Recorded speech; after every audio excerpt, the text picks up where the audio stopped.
Rusty Quill presents. Welcome to Ain't Slayed Nobody. This is an actual play podcast intended for adults, and may contain material that some people find disturbing. Please see the episode notes for content warnings, and listen with care. Hey folks, this is Cup, and we've got a new deal from our friends at Chaosium that's worth rolling sand over. For the entire month of May, use the code AIN'TSLAYED at checkout at chaosium.com and get 10% off any Call of Cthulhu product. That includes the classics, new releases, if you're feeling fancy, a trip through fog-drenched Victorian England in Cthulhu by Gaslight. This setting drops you straight into 1880s London, where secret societies are plotting in shadowy alleys, while you try to keep civilization from collapsing. All you need is the Investigator's Guide and the Keeper's Guide to start playing. Plus, when you buy directly from Chaosium, you get the PDF for free. And if you start with the PDF, but later you want the hardcover, they'll knock the price of the PDF off your book order. Again, that code is AIN'TSLAYED at chaosium.com. Tell your friends and treat yourself to some horror. You've earned it. Looking for a wellness benefit your employees will actually use? Meet WellHub, the corporate wellness platform employees love and HR trusts. With fitness, mindfulness, nutrition, sleep, and more, WellHub plans make it easy for employees to check in with their well-being, starting at just $11.99 a month. Companies like Unilever, Northwell Health, and Aflac trust WellHub to keep their teams healthy, engaged, and thriving. Visit wellhub.com for a free trial. Out here, we feel things. The sore calves that lead to epic views, the cool waterfall mist during a hot hike, and the breeze that hits just right at the summit. But hey, don't just listen to us. Experience it for yourself. All Trails makes it easy to discover the best of the outdoors, with more than 450,000 trails around the world, points of interest along the trail, and offline maps for always-on navigation. Download the free app today and find your next outdoor adventure. This podcast is brought to you by Aura.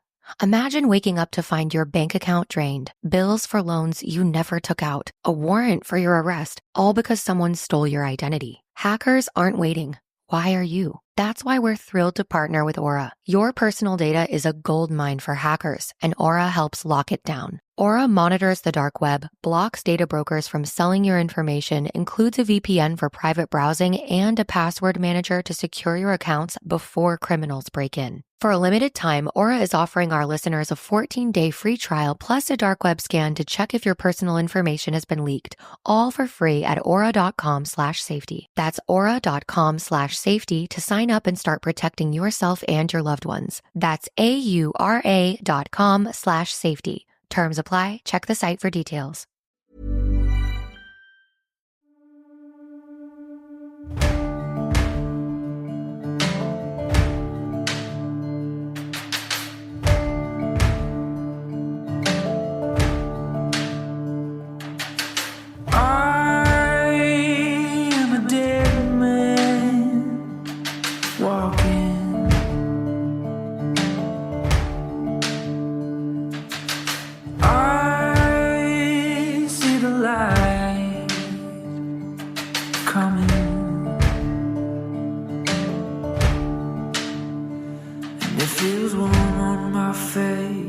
I can't tell, it's gonna burn me down.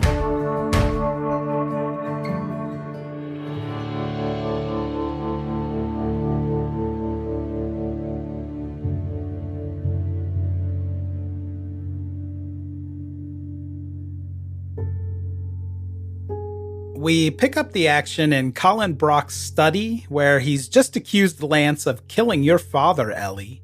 Surprise! What? Alex, I'll ask for a sanity check from Ellie as you process the reveal. Okay. 71. Okay, you failed, but I think that's appropriate. This might shatter Ellie's worldview a little bit, and Jay has held on to that revelation for a long time. But at the same time, this isn't the mythos or anything like that, so give me a D3 for Ellie's sanity loss. 2. All right, mark off 2 points. This will have some lasting impact on your sanity. How is Ellie reacting to the news? No, that That can't be right. Lance, you didn't do this. Ellie, the truth is, I have felt indebted to you since that day. I did not want to kill your father. So why? Why'd you do it? Truth be told, Colin had sent me to get Clay for him, as he mentioned. Clay, however, did not want to come with. He reached for his weapon, and it happened so fast. Oh, he went for his weapon? Well, I'm glad to finally be getting the story, Lance, because, well, I'd heard he'd been shot in the back. No, that's not the truth. I have never shot a man in the back, and I never will. Ellie, I am deeply sorry you're finding out this way. I had hoped Lance explained everything to you when I heard you were traveling together. This is a bit awkward. I can understand the shock and the pain that you must be going through. How could you understand that, Lance? You kept this a secret. Ellie, I had every intention of telling you this. But you didn't. No. Brock kicks back in his chair with a smile across his face. I wanted to get to the end of this. You see the kind of man that Colin is. Why was killing him the answer? Why couldn't you just let him go if he didn't want to go? I told you he pulled his gun on me. I panicked. Everything happened so fast. So both of you are guilty. I suppose that's fair. Now hold on, Ellie. I will accept some culpability for what happened, as Lance was working for me, but he defied my orders. Your father was my friend. Lance betrayed me. He betrayed you. He's a betrayer. Look at him. That's what he is. This man either shot your father in the back like a coward or looked him square in the eyes and killed him in cold blood. If he was your friend, why didn't you go get him yourself? Like I said, Ellie, we had our tensions at that time, and he told me to stay out of Canatillo, to leave him alone. My dad wouldn't have pulled his gun on somebody who was just casually trying to talk to him. What orders did you give Lance? Was he supposed to be kidnapped? I knew that Lance, having come over from Ireland recently, would be unfamiliar. He could get close. He could bring him in without any trouble. I didn't realize how wild Lance was, and that was poor judgment on my part. He owed you nothing, and he died for it. Look, Ellie, I know you've hated me for a long time, and if you want to hold me responsible, there's nothing I can do, but I'm sorry your daddy is dead. I truly am, and I hope you believe me. I'm just glad I was able to tell you that face to face, no matter what you decide. Can I shoot him now? You can shoot whoever you'd like. This shit's on pins and needles now. You're getting a lot of new information here from Lance and from Brock. Alex, give me a psychology check on Brock, as he seems to be apologetic, but at the same time deflecting to Lance. 3. Oh, 3 is certainly an extreme success for Ellie. On that, you do sense that Colin is misleading you about his intentions for your father. Yeah. And beneath that, he seems delighted by this entire conversation. It's almost like he's playing a game with the two of you. There's something else there too, Ellie. It's almost like your conscience, but it's not your voice. Maybe Brock is innocent. This pent-up anger you're feeling, it's leading you astray, Ellie. It's such an odd sensation, but it's almost like Brock is inside your head pushing you. To be mad at Lance? Yes, and to clear Colin, possibly. You're in control. It's only a voice at the moment. You ordered this. You're the reason he's dead. Just because you didn't have the gun doesn't mean that you're not the reason for it. That's not fair, Ellie. That's not what I ordered. I wanted to show him what I showed Lance in the library. I wanted to share the progress. The alignment was beginning, and I wanted to show that all of his work meant something. Your father was tormented by nightmares, Ellie. I wanted to bring peace. Your father, he'd cast me aside, and I needed to see him one more time so he could hear my side. You had no right. If he didn't want anything to do with you, why didn't you just leave him alone? Well, in hindsight, Ellie, I would have. I didn't know what Lance was going to do. You sent a man with a gun to find my father, and you didn't know what was going to happen if he resisted? I thought this was bigger than both of us. And of course, there's always risk to these types of affairs, but Lance was a good man. At least I thought so at the time. Lance had no reason to kill my father. He did have a reason to fill out your orders, though. You were the one after my father, not Lance. He was just the person you wanted to do the dirty work. Look, Ellie, I know this has been burning you up for a long time, but I don't think you understand. And if he thought his job was to shoot your daddy, why is he covering for me now? Look at him. He hates me more than you do. It don't make sense. I hate you for getting me in this situation in the first place. Knowing what I know now, I never would have spoken to you to begin with. That's why I've been with Ellie all this time. I owe a debt to her. So is that what this is about, Lance? Your redemption? No, but I do aim to settle the debt. Is that right? That's right.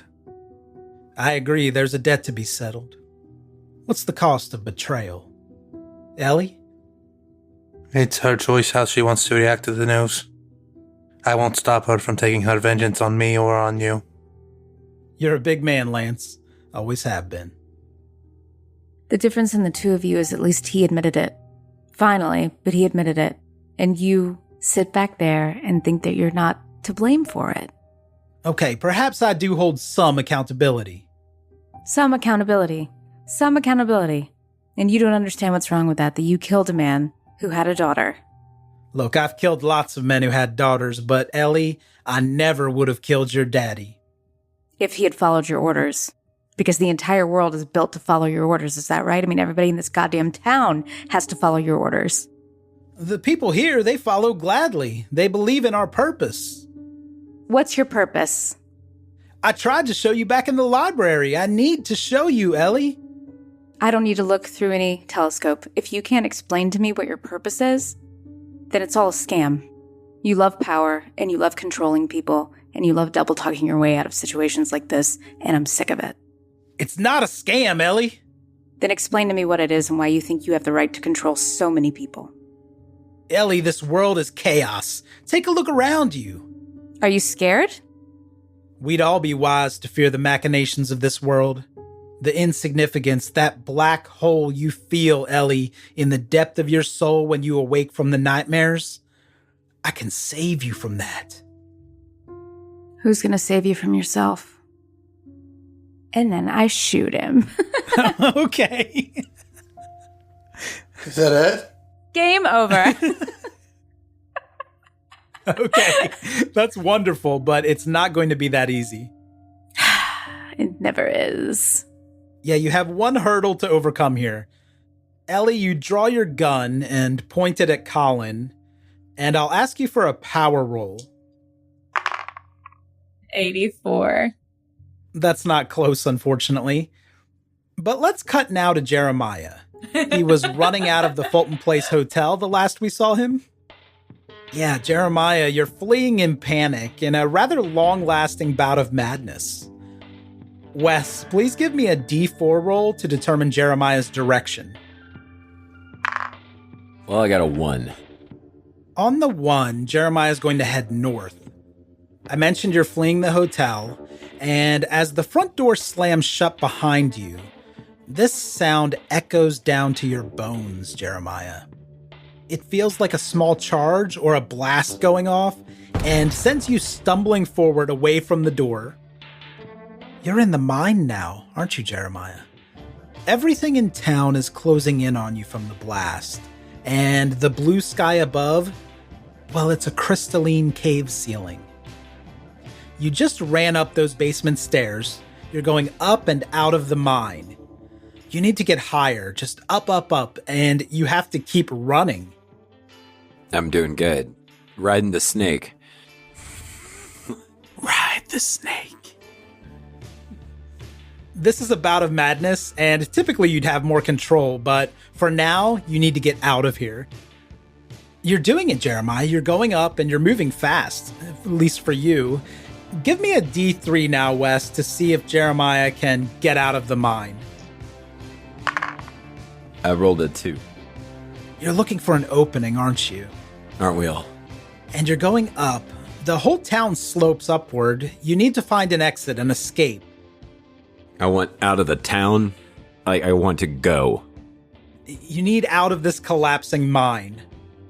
Okay, so like I'm literally in my head, this is a mine closing in on me. I thought you were like just being descriptive at what it looked like. So I really think a mine's closing in and I am clawing out. Yes, you're temporarily insane, but this is what you need to do. Okay. You run and you run some more. Your legs are tired, but they're still carrying you. When finally you see the exit, there are wooden beams surrounding the exit, squaring it off. Right. Let me see if you run into any trouble here at the opening. Like you're gonna fuck with me more? Okay. Yeah, you run through the exit, and you can swear that in the distance you hear Joseph, your brother. Oh, come on out now, Jeremiah. I'm coming, Joseph. And you do run through that opening, but to your surprise, it feels colder now, and it seems darker. This isn't Idaho sunshine. Is it nighttime? You're almost here. I can see you, Jeremiah. And you keep running and running toward Joseph's beckoning voice. The ground beneath your boots is starting to feel unsteady, but you're compelled to find your brother. And finally, you see Joseph. He's standing there just ahead in the center of your path, and he's motioning towards you. He's gesturing. He must be waving you in. But his movements, they're erratic. And as you get closer and a little bit closer, you see his face.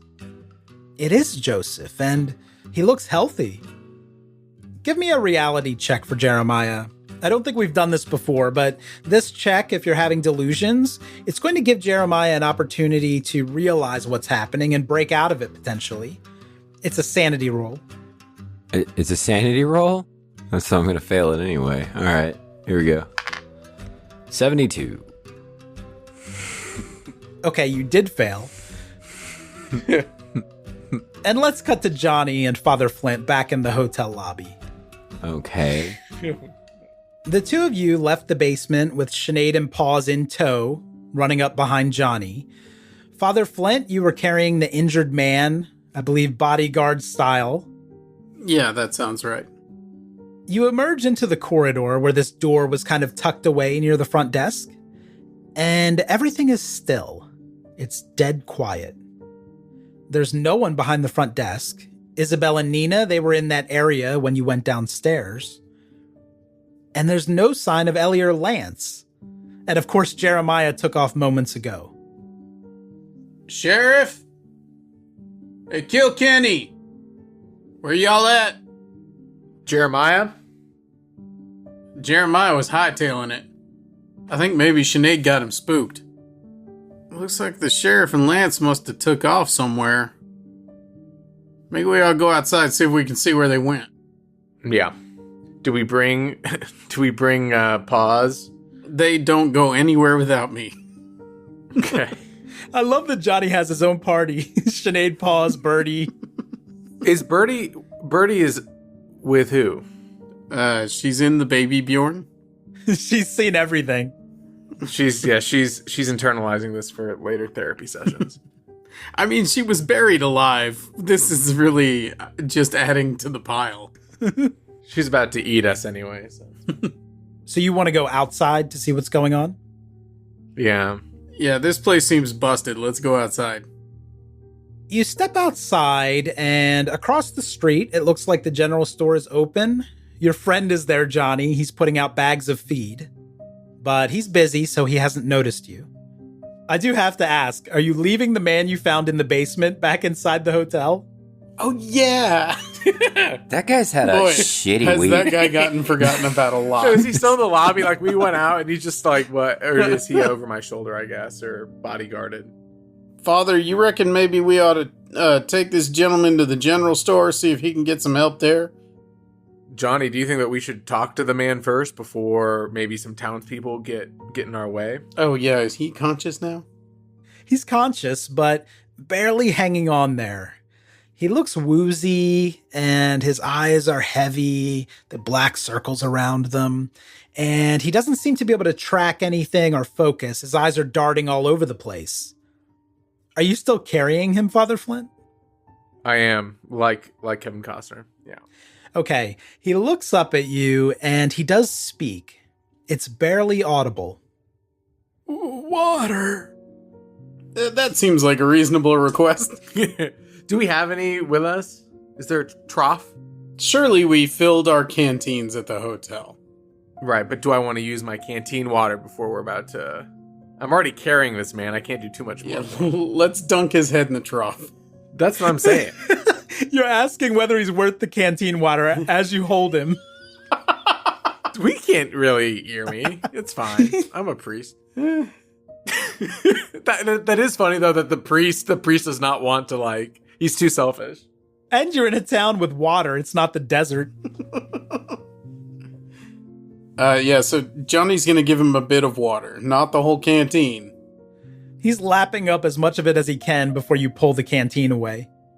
We're gonna find you some help, find you some medical attention. Can you tell me what exactly went on down there? How'd you end up down there? After the drink, he's found his voice. He's looking up into the sky while he's in Father Flint's arms. Kill me! I mean, that certainly would lighten our load. As a Catholic priest, I don't think I'm allowed to. I don't think that's a... You know, as a human being, I would feel a little remorseful about that one. Why? What happened to you? Why? Why not life?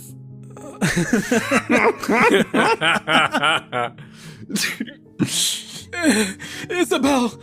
My wife! Where's Isabel? Where is she? Would you like us to find Isabel, or are you hoping that to never see her again? No, she's changed. Please. No, okay, we will keep you 10 miles from that woman, I assure you. Kill me. You said it, so, I mean, sounds like you really want it. Sir, I'll tell you what, let's do this. How about I take you to the general store, and if that gentleman decides to kill you, then that's on him. He's in a panic now. He's not responding to your questions. Okay, well then we'll do that. Yeah, I'm gonna see if the guy that took my letter is there. He's there, and it looks like he's now sweeping dust off the porch. I'm sure he's seen some of this happening in the street. Hey, storekeep, we got ourselves a hurt man we found here. I could use your assistance. Oh, it's good to see you. Well, you know, why don't you hold on to that sentiment until you really take in this whole scene? But he's beaming when he sees your face, Johnny. I mean, you are my boy, despite the fact that I cannot recall your name. I know we are buds. Oh, Teddy, did you find him like us at the saloon? No, sir. We found him, tied up in the basement of that hotel. He's always been a bit of a drinker. Probably just got drunk. Sir, I don't know if you noticed, but he's been mildly eviscerated. I get into some hooch myself, but this is something a bit more, I might say. Yeah, I've been drunk, but I ain't flayed nobody before, so... Oh my. Let's skate right past that. And the clerk is surveying the man and says, "No, it won't be a problem." Quiet, pause. That's right. We have a built-in excuse for any barking. Thank God. Sir, I really recommend that this gentleman get some emergency medical attention. Do you know where I might find his wife, Isabel? I'd sure like to let her know. Oh, well, she's usually cooking something up over at the hotel, but... Oh, she was cooking something up at the hotel, but she is no longer there, sir. Well, if you see that little scamp Nina running around, her daughter, she can usually help track her down for you. Yeah, she was in on it, that's true. Well, alright, we're gonna leave Teddy here with you then. Okay, I'll make sure he gets some care. And you're welcome to leave Teddy here if you'd like. I think we will, unless the father has some objection to that. No, but I mean, that was my bicep curls for the day, so we're good. Yeah, you are glistening again. You can set Teddy down on a sack of oats or something. What would you like to do next? We're gonna go out in the street and see if we can figure out if we can see the sheriff or Lance where they might have gone. Okay, both of you give me tracking rolls. I've got the base level of tracking, so sure. Yeah, I have a 10. Yeah, that's a 51 for Johnny, so he doesn't see shit. It is, it's a 49, so how much did I track? As you look at the ground and maybe work your way back toward the hotel, there are so many prints here, so many impressions in the dirt, and they're all just blending together. Maybe it's from the welcoming party. There were a lot of people out here. You might think you pick up Jeremiah's boot print here or there, but it's nothing you'd be skilled enough to follow. So we don't know which direction he went or the sheriff and Lance. That's correct. And now that you're facing the hotel and poking around, you do see your animals at the hitching post. Jehovah and Mr. Wriggles are there, looking unharmed and healthy, but Eric is gone. They probably took Eric wherever it is that they went. Do we get my horse? Like, is Paws able to limp around? Like, I don't know how, what's the word, shipworthy these animals are, you know? Please say enough that we can bring them along for this adventure. Paws needs another baby Bjorn for the back. No, yeah, because I want them all here. I want to have a big Noah's Ark. I'll say this, Paws is slow, but he can go with you without too much trouble. I wouldn't recommend galloping on those horses. I feel like we should bring your horse in case of need to hightail it. Exactly, and I'm fine with walking it. I have a related question. If I was to suddenly make some emergency evasive maneuvers on Sinead, how seaworthy is she? Sinead seems mostly okay. She has that disgusting boar's face protruding from her neck, drooling and grunting and snorting, but... Sure. But she can run. Wilbur, her second head. And now that you seem to have your crew together, without even tracking, you can at least see that Eric's distinctive hoof prints lead around the back of the hotel. What's behind the hotel like that? Okay, if you head back there, you can see a mansion. It's the big house you've heard mentioned before, and it's about 150 yards away on the left side of the trail, or what trail exists here. We talking mid-century modern or colonial? Spanish colonial. I guess they gotta match the aesthetic, I get it. It looks like there's a black fence running around the perimeter of the house. You see the mountains are off to your right. You can barely make out some openings, probably for the iron mines. So, Father, you think we ought to run to the sheriff, or should we go check out this house? Looks like Eric might have head that direction.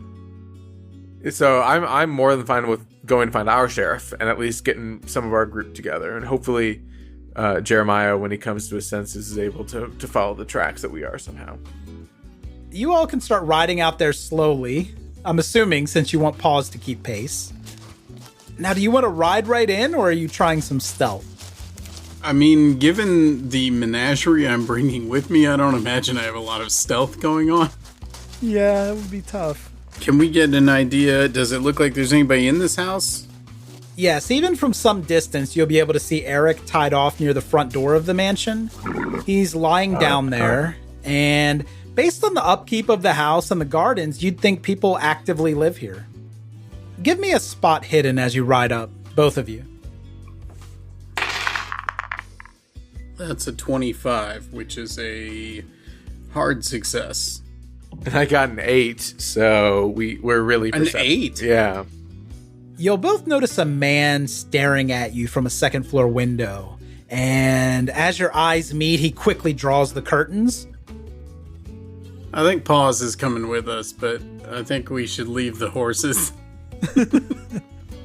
I mean, I do like just taking the horses in, like, houses and buildings, but I'm gonna take Sinead over by Eric because she needs to be near friends. Eric lets out a distressed grunt at seeing Sinead with her new boar face. And there are plenty of places here to tie off your animals. You'll also see now that there are iron window coverings on the first floor windows.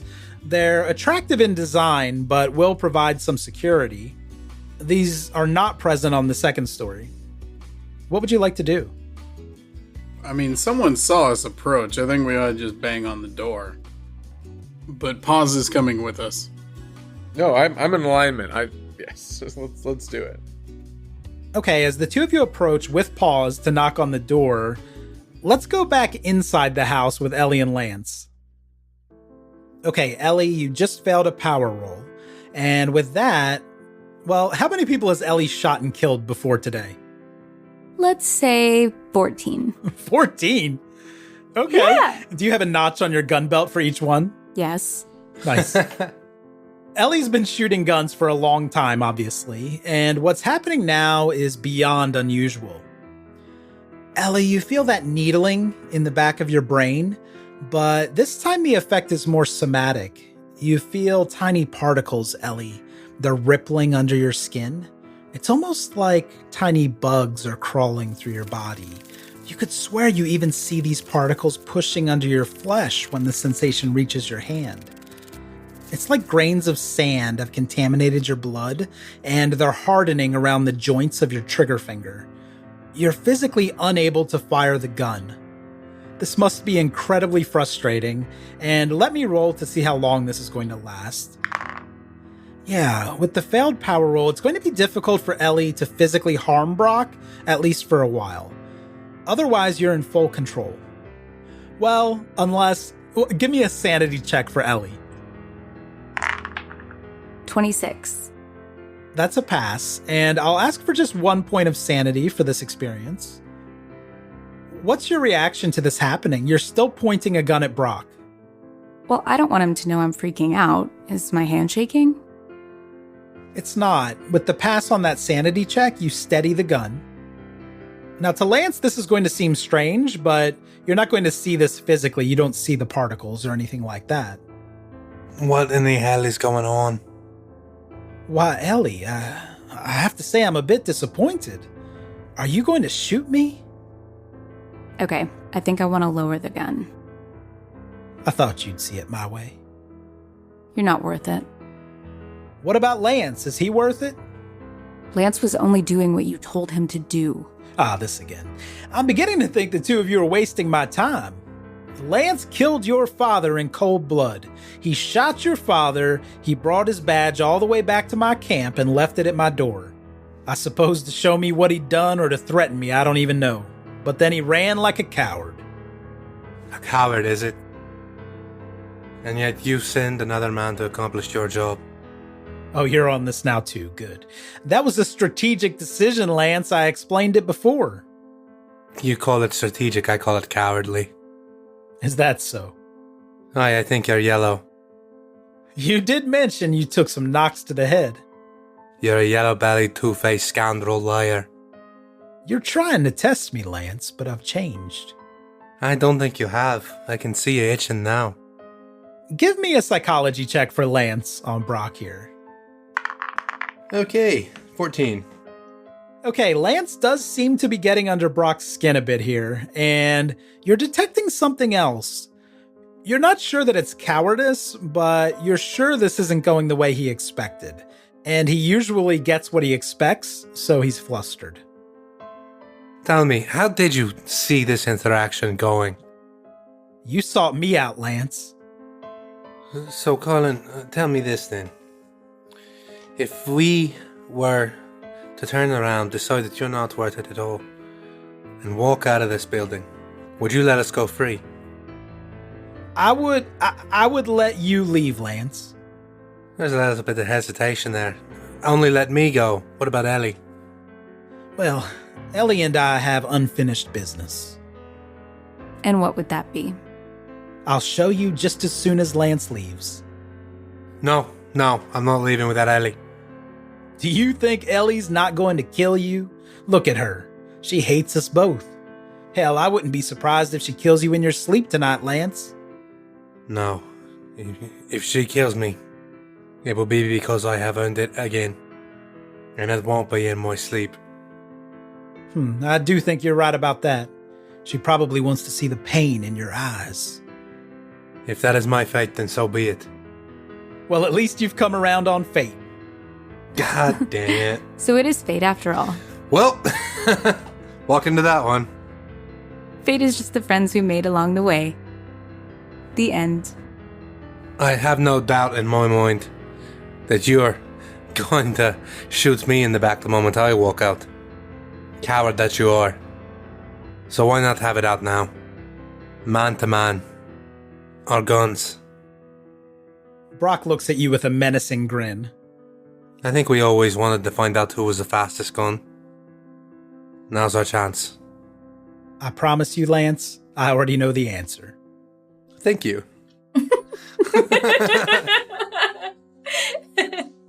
Are you sure you want to do this, Lance? No. I don't trust you. I think you're a snake. I imagine that I'm walking to my own death, but I know that I am a faster gun than you. In spite of your tricks, I think I'll put one between your eyes. All right. Well, will Ellie be your second then? Is this like Hamilton? Yeah, that's what I was thinking. I didn't know they still did seconds at this point. Number one. Yeah, I just want us to all stay together. What about you, Ellie? Do you think this is a good idea? Lance doesn't have many hit points. Anything that ends with you dead is fine with me. Okay, it's a cool idea. Maybe the three of us could have a standoff like the good, the bad, and the ugly. But you'd probably have to be willing to shoot each other.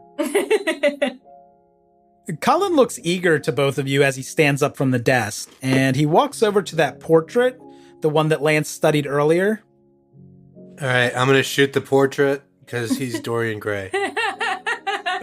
It's nothing like that. He's going to move the painting to the side. Okay, so I'm right. Revealing a small cabinet. He opens the door and reaches inside for a wooden box.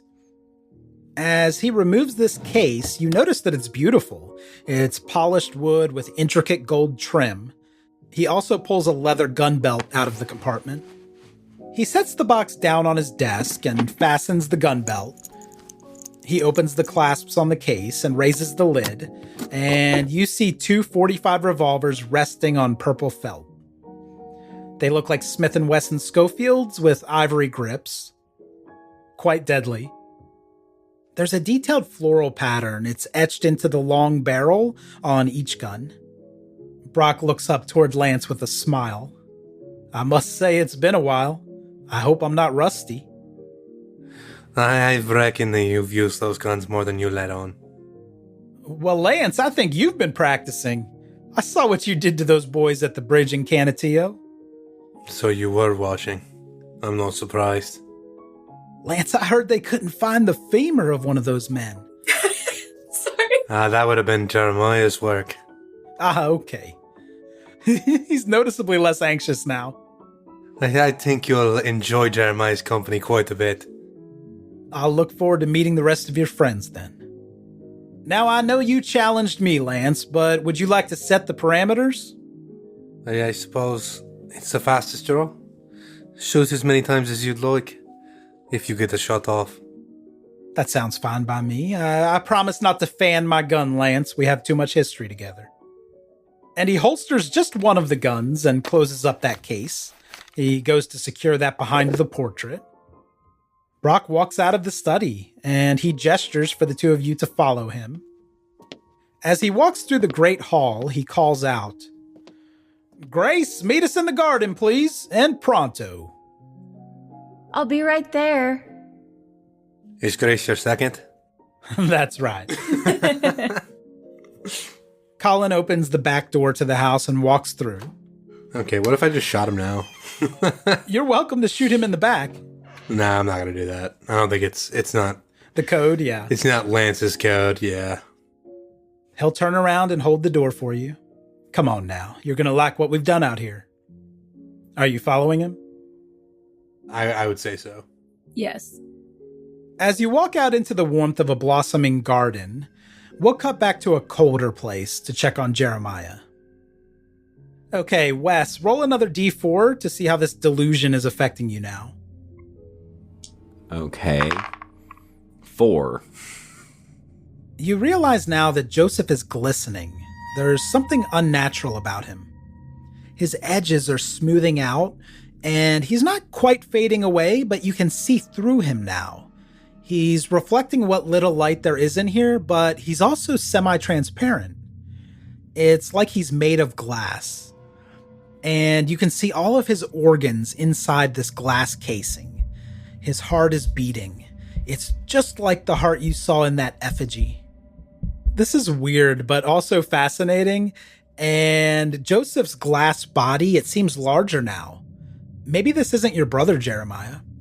And you look past this glassy form and see the humans. The band? They're human in shape, at least. Their skin is pale. They also seem to reflect light that isn't here. And they wear ancient clothing. It's imprinted with ghastly images of slithering beasts. These aren't Idahoans, if that's what they say. And there are dozens of them. But they're familiar to you. In fact, the glass man is familiar. These aren't delusions. This is just some kind of twisted deja vu, Jeremiah. And this whole area is illuminated by iridescent blue clouds. One man in particular in the distance grabs your attention, and you're fixated on him. And his lips are moving, but he's not saying anything, or you can't hear anything. Then a sick voice wriggles its way into your brain and says, "You have trespassed and are now ours." What the fuck? Okay. Okay. That's just a lot of information. All right. I'm gonna write some of that down. You'll notice now that the heart inside of the glass man begins to burn and blacken and flake away. You hear Joseph's voice crying out for help, the way you have so many times in your nightmares, Jeremiah. "Jeremiah, don't leave me here!" What's going on? What's going on? Who are these people? And the glass man raises his arm and strikes you across the face. This hand, it hits your face with a thump. It's very loud in your ear. This is going to snap you out of your bout of madness, Jeremiah. Oh. But you will take damage from the blow. Oh, good. Okay. Okay, it's 3 damage. That brings you to 6 hit points. Great. With a 3, I think the smack is going to knock you to the ground, and you feel blood trickling down your cheek. Okay. But now that you're out of this bout of madness, you look around and realize what you were seeing. The dozens of people, they were regular humans, at least relatively speaking. They remind you of the people who were clapping along at the welcoming party, kind of blankly welcoming you to Oviedo.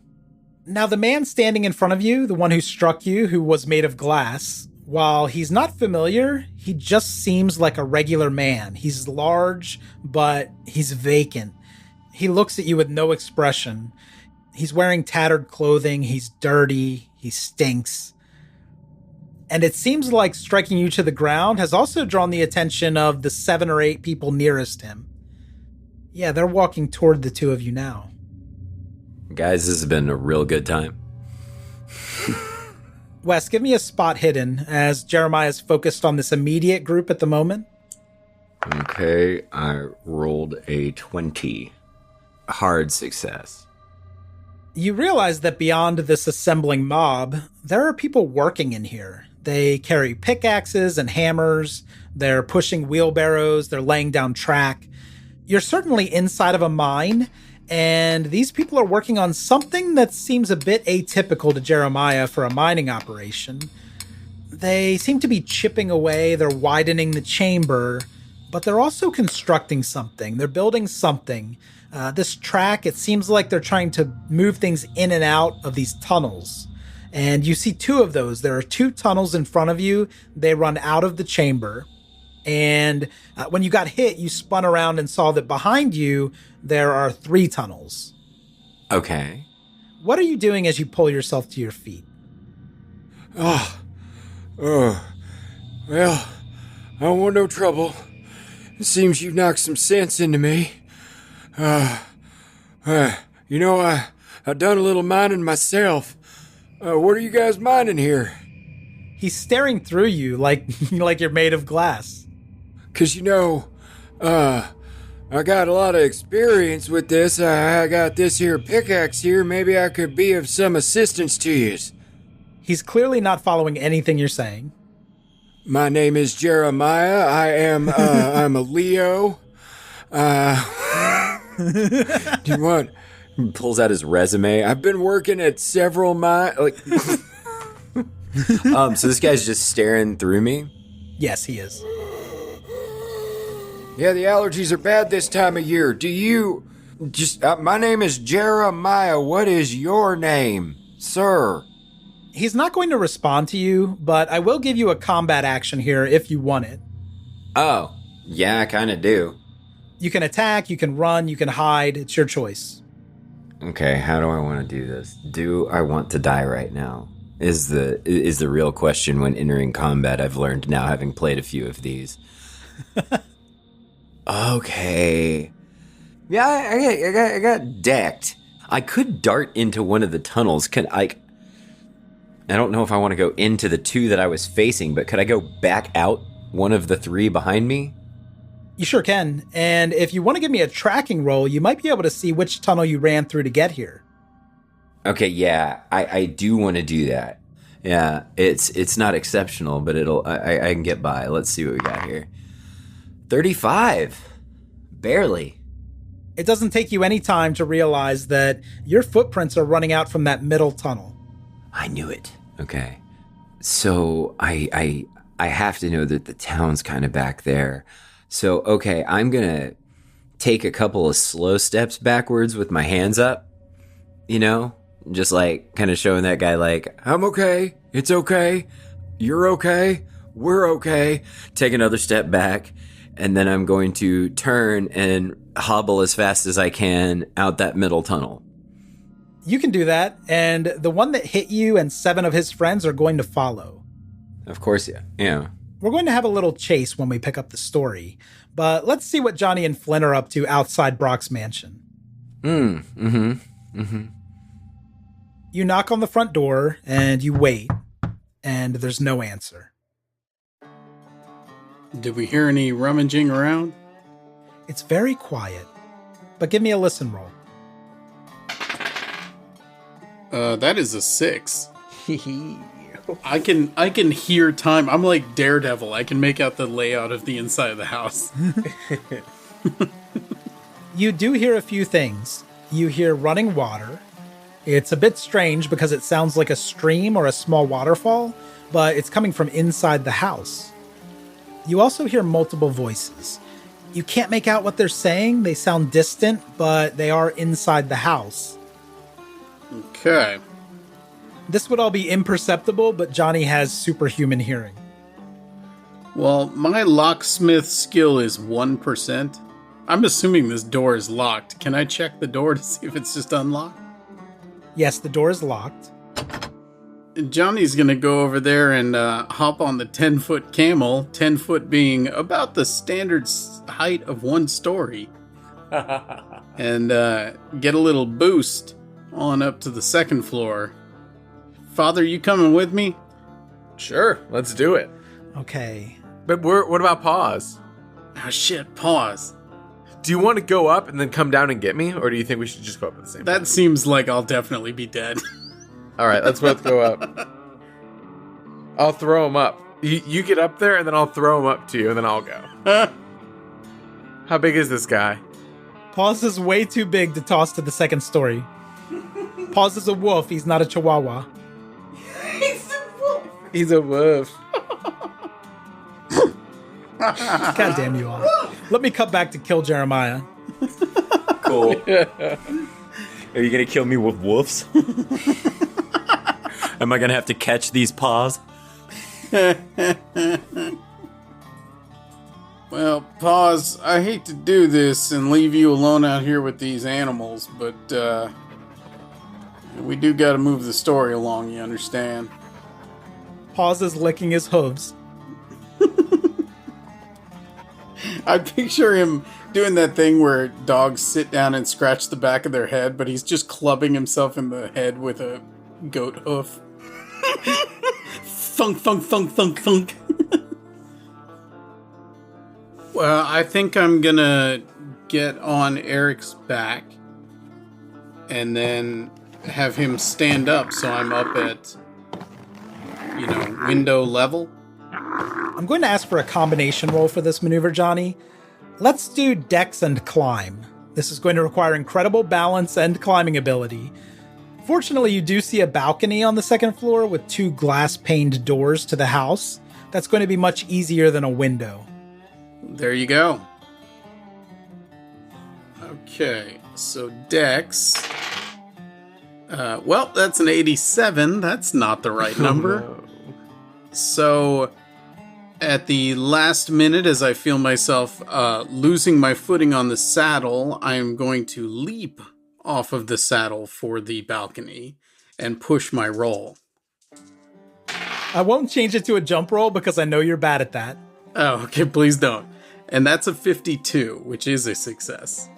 Got him. Excellent. You're hanging from the ironwork surrounding this balcony, and you can pull yourself up there if you pass a climb roll. So I'm going to pull out my special metal dice for this ever-important climb roll. And that is a 32, which is a success. It's a regular success. Oh yeah, you're not bad at climb. You hoist yourself up over the railing, and you're standing on the balcony now. Do you want to help Flint? Yeah, can I just toss a rope down to him? I free soloed this thing, and now I'm going to send him a belaying line. Give me a strength roll for Johnny, and if you pass, I'll give Flint 2 bonus dice on the climb. Okay, let me give it a shot. Oh, that's a 27. That's a pass on my little shrimpy arms. Pow! Okay, Flint, give me a climb roll with the bonus dice. So I rolled a... What is that? 67. 50. 57. 007, baby. I got the climb. Nice. You were struggling to pull yourself up, but you got a burst of energy, and Johnny did a lot of the work, so now you're up there.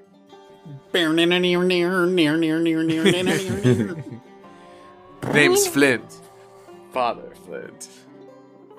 And he's doing that thing where he's climbing with just his arms and his feet are like sticking straight out. You can see through the glass that this balcony is connected to a sitting room, which is currently unoccupied. There are nice high-backed chairs. There are tables between the chairs with ashtrays on them. And you see some potted plants, a little artwork on the walls. Is the window unlocked by any chance? Can we just slide the window up? These are doors and they're locked. Well, then I just want to smash one of the panes so I can undo the little latch and open the windows. You have a bunch of things you can smash glass with, so I won't make you roll for that. I would hope so. But I will ask for stealth to see how noisy this is. That makes sense. I'm good at stealth. 49, I'm sorry. That's a pass either way. Okay, Johnny breaks the glass, and of course it makes noise, but with a light tap, you did the best you could at doing this discreetly. You can just reach inside and unlock the door. You'll be entering a sitting room with Spanish colonial decor. There's a clock in here. It looks like it's a little after 2 o'clock in the afternoon. Is this tastefully done or is it tacky? Is this like nouveau riche bullshit or is this nice? It's tacky. Okay. Oh, it's definitely tacky. Is there just one door to the hallway? Yeah, it's just the one door to the interior of the house. Let me go listen at that door and see if I hear anybody walking around. That water sound is pretty loud now, Johnny, but give me the listen roll to see if you can track those voices or hear anything else interesting. We're on a stealth mish now. Oh boy, that is a 100. Oh no. What does that mean on a listen? Yeah, Johnny, you do hear voices down the hall. It sounds like a conversation between Ellie and Lance. Yeah, it must be them. You're sure they're in the next room over, just on the left there. I'm going to relate that to Flint. Hey, Flint, I think I hear Lance down there on the left. Well, let's get in there. Yeah, let's go get him. Stealthily. On the 100, you're also going to hear Paul's whimpering since you left him outside. Oh, it's really sad. Yeah. I'm coming, buddy. I'm gonna go back to the window and I'm gonna pour down a couple of drops of Zeke's curious concoction for him. That's fine. He sops those up and he's fast as a horse now. If you want to follow the voices, you can leave the sitting area and head to the left. As we will. Or as I will. Yeah, I'm following. I'm not going to stay alone in this this room. Hey, Father, I think I hear Ellie down here. I trust your ears more than I trust mine, so Me too. You walk out into the hallway, and it's a landing, really. The middle is open, and if you look down, you can see the Great Hall. There's intricate tile work on the floor. You spot Chinese and Zapotec-inspired pottery and design. You don't see any people at the moment. And the landing you're on runs all the way around and connects to the other side of the house. It looks like there are 6 rooms on each side, and that includes the sitting room. There's a closed door to your left, and Johnny, that's where you hear the voices. They're still going. You have a lot of confidence that this is Lance and Ellie. I want to go up to that door and as subtly as possible to where no one inside would notice, I want to see if it's locked or not. Okay, give me a luck roll. Not a stealth roll? Not yet. First luck. Okay. Well, unsurprisingly, I did not pass my luck roll. A 63 is nowhere near close enough. Okay, that wasn't for the stealth. You were deciding how bad the thing was behind this door that I'm about to open. Yeah, give me a stealth roll. Now, that one I did pass with flying colors. That's a 37, which is a hard success. Where is Father Flint standing? I'm behind him maybe 2 paces, just so I can kind of scout what's around us. But I'm pretty. You in the fucking paces every time. So that's what 6 feet or something. Sure. One tentacle. Okay, Father Flint is over near the railing on this landing. Great. And Johnny, on the hard success of your stealth roll, you open the door quietly. Now on the 100, you're determined to find Ellie and Lance. So you're going to take in most of the room before you decide what to do here. Cool.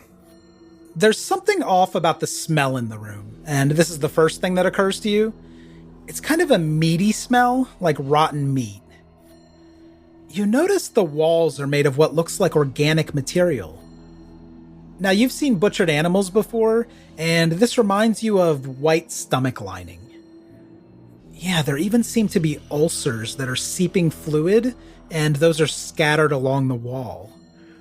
This is nothing like what you've seen from the rest of the house. This is beyond disturbing. You can't resist taking in more of the room, can you? And you'll notice a wooden cradle. It's teetering atop a shallow platform. Yeah, you see movement inside the cradle. Is that a baby? And not far beyond the cradle, you see a table or a slab.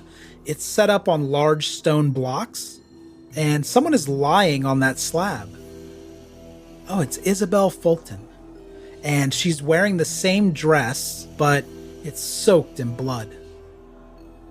Her abdomen has been splayed open, and her daughter Nina is gleefully skipping around the slab, pulling Isabel's intestines from the cavity. She has the intestines in one hand, and she wields an axe in the other. Almost like ribbon, Nina's weaving the bloody entrails around that cradle. It's like a magician's scarf. As your mind fights to process what you're seeing, or maybe to suppress it, Isabel's head slowly turns to look at you with a crooked smile, Johnny. And that's all you see. And that's it? Okay.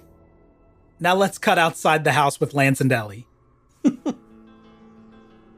As you leave the main residence and step out onto the grounds, you notice an overgrowth of sagebrush, and if you turn around to look at the house you're exiting, you'll see roses climbing the walls. And beneath those roses there are petunias. They're sprouting out of the ground, and that ground looks mostly dry. It's hard dirt and clay. The garden is quite lovely. You might think this garden would be very difficult to grow and maintain in this arid climate. You've been stealing water from the citizens, have you? No, Lance. I resent the accusation. We have blessed soil here. I call it cursed. I have a green thumb. What can I say? There's a short clock tower that you notice peeking just above the roof line of the house. It has an iron-barred balcony, and the balcony's just above the clock. It looks like there are 2 members of the mansion staff standing up there. And the clock itself, it's really just a clock face, and the numbers and the hands are secured to the stucco. These are large black Roman numerals, and the hour and minute hands are quite large. In fact, you hear the minute hand thunk as it jumps from 247 to 248. Ahead of you, there's a short brick path. It's winding toward a circular perimeter of sage, wildflowers, and cacti. These gardens are enclosing a large, flattened dirt floor. This area almost looks like it was designed for a duel. It's like a gladiator pit with flowers. Yeah, exactly. It might smell a little better out here. Yeah. And there's a breeze rolling off the mountains. Tell me, Colin. After I spill your blood, do you think the flowers will grow even more? Oh, Lance, you're a poet. That was kind of intimidating. I know. Lance, you're free to settle in wherever you'd like. Do you mind if I measure the diameter first? From end to end, the diameter is probably 20 to 25 yards. All right. We're good to go. Now, the sun is pretty high in the sky, and you don't want that in your eyes. So let's assume with your education, Lance is going to pick a good spot and can adjust for any of his superstitions. Ellie, do you want to walk out there with Lance, since you're his second? Yes. That's how duels work, right? Now, I'm not imagining this duel to be the type where you stand back to back and walk away from each other. Unless you'd like to do it that way, he's letting you set the parameters. No, I was thinking like the quick and the dead. Yeah, I think that's more period appropriate. It's the Ole Miss knowledge coming through. It's more period appropriate for it. Okay. Yeah. I don't think there was really much dueling at all in the Old West, so we can do whatever we like. Grace enters the circle in her flowing white gown, Ew. and several workers from the house are beginning to lumber out of those patio doors into the garden. It's a proper gown, not a negligee. Is she Brock's wife? She's his second. I don't think you'd have much reason to believe she's his wife. Grace is the head of community in Oviedo. You met her when you arrived with that welcoming party. Oh, okay, yeah. You can all take your place, maybe 4 or 5 paces inside the perimeter. You'll ready your guns and keep your arms about 1.5 feet away from your hips. And before he walks away, Brock's going to say, "We draw at 3 o'clock, Lance. You'll hear it." And you'll believe Brock because you've heard a few minutes tick off of this clock face. It's now 2:53. Grace and Brock are walking over to his position on the opposite side. Give me listen rolls to see if either of you are picking up something from Brock and his second. All right. Okay. 45. I rolled a 15. Yeah, 15's under the base. It must be a success. Yeah, a regular success. With that, you can't make out what Brock and Grace are saying to one another, but you're certain they're not speaking English. In fact, it sounds like an old language. Maybe it's Latin or ancient Greek. Clatu Baranicto. This is disconcerting for Lance because it doesn't even seem like they're speaking to each other. And they like praying over there? Maybe so. Now, Grace and Brock come back together and have a short discussion.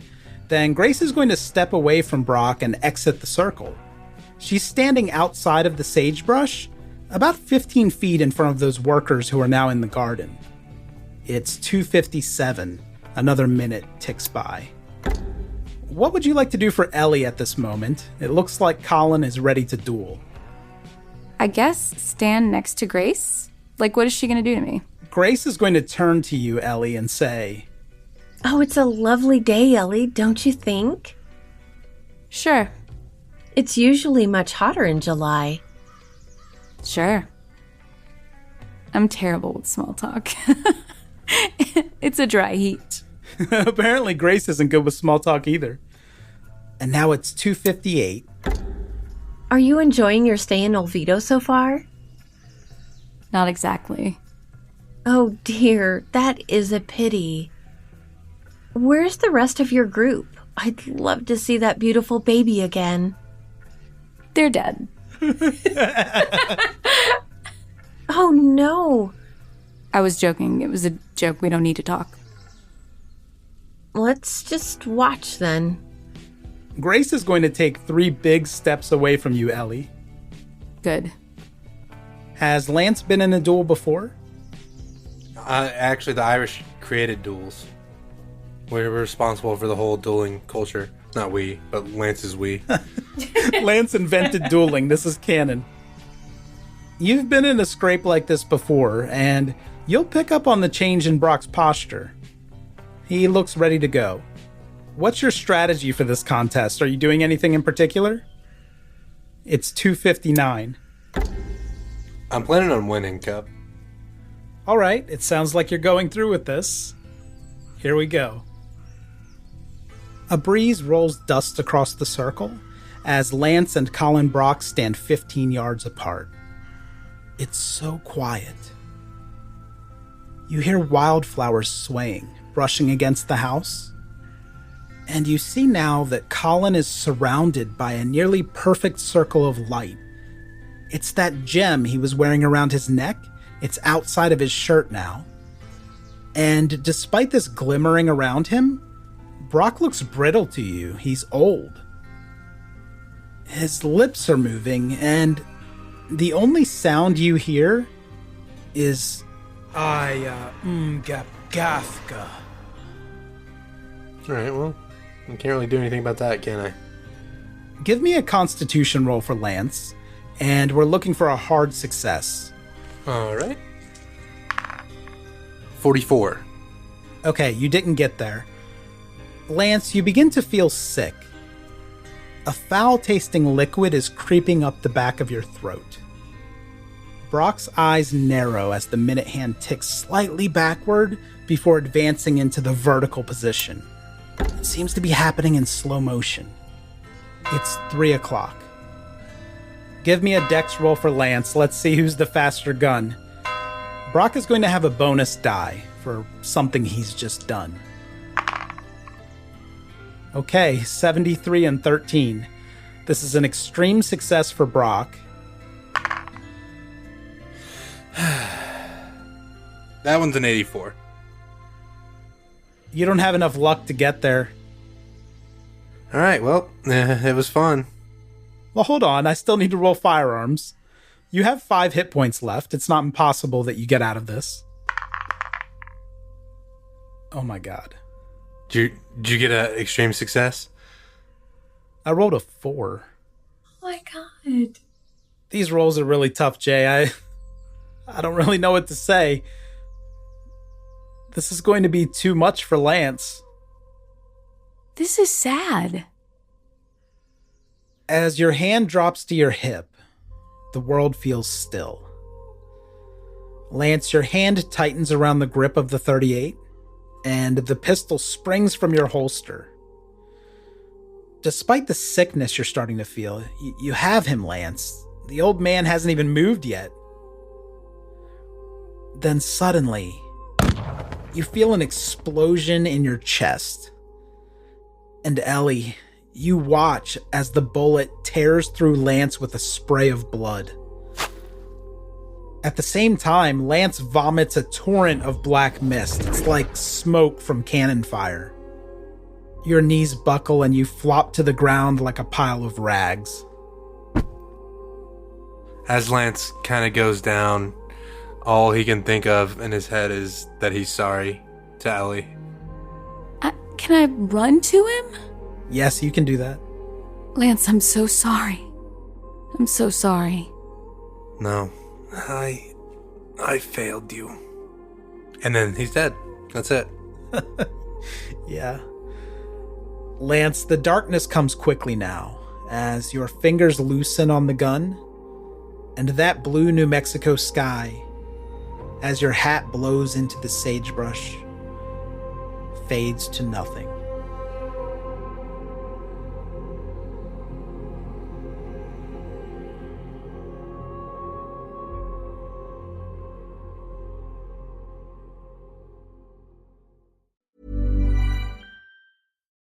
Hey, this is Naomi Ekperigan, co-host of the podcast Couples Therapy. I wanted to talk to you about Boost Mobile, the newest 5G network in the country. Boost Mobile's new network delivers customers the speed and service they'd expect from the big three, plus groundbreaking benefits you'd only get from a true challenger in the industry, like letting people try the network risk-free for 30 days, and offering a $25 per month unlimited plan that's guaranteed to never go up in price. So visit your nearest Boost Mobile store or find them online at boostmobile.com. Looking for a wellness benefit your employees will actually use? Meet WellHub, the corporate wellness platform employees love and HR trusts. With fitness, mindfulness, nutrition, sleep, and more, WellHub plans make it easy for employees to check in with their well-being, starting at just $11.99 a month. Companies like Unilever, Northwell Health, and Aflac trust WellHub to keep their teams healthy, engaged, and thriving. Visit wellhub.com for a free trial. Step into the world of power, loyalty, and luck. I'm gonna make him an offer he can't refuse. With family, cannolis, and spins mean everything. Now, you wanna get mixed up in the family business. Introducing The Godfather at ChumbaCasino.com. Test your luck in the shadowy world of The Godfather slot. Someday, I will call upon you to do a service for me. Play The Godfather now at ChumbaCasino.com. Welcome to the family. No purchase necessary. VGW Group. Void where prohibited by law. 21 plus. Terms and conditions apply. This podcast is brought to you by Aura. Imagine waking up to find your bank account drained, bills for loans you never took out, a warrant for your arrest, all because someone stole your identity. Hackers aren't waiting. Why are you? That's why we're thrilled to partner with Aura. Your personal data is a goldmine for hackers, and Aura helps lock it down. Aura monitors the dark web, blocks data brokers from selling your information, includes a VPN for private browsing, and a password manager to secure your accounts before criminals break in. For a limited time, Aura is offering our listeners a 14-day free trial plus a dark web scan to check if your personal information has been leaked, all for free at aura.com/safety. That's aura.com/safety to sign up and start protecting yourself and your loved ones. That's aura.com/safety. Terms apply. Check the site for details.